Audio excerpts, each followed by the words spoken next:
چاہیے کہ ہم بہرحال اپنی فوج کو سپورٹ کریں. دیکھیں اگر کسی ملک کی فوج کمزور ہو جاتی ہے نا تو بہرحال اس ملک کا کچھ بھی نہیں بچتا. تو ہر حال کے اندر ہم نے افواج پاکستان کا ساتھ دینا ہے ہر محاذ پہ.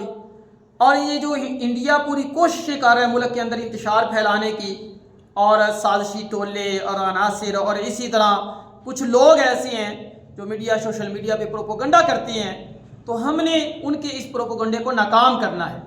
تو میرے پیارے بھائیوں، ایک کوشش اور فکر اپنے ارد گرد ہم نے نظر رکھنی ہے، اپنے ارد گرد کے معاملات کو دیکھنا ہے، اور کہیں بھی ایسا کوئی عنصر ہمیں نظر آتا ہے جو ملک پاکستان کے خلاف ہے یا افواج پاکستان کے خلاف ہے، تو ہم نے اس پروپوگنڈے کو ناکام بنانا ہے.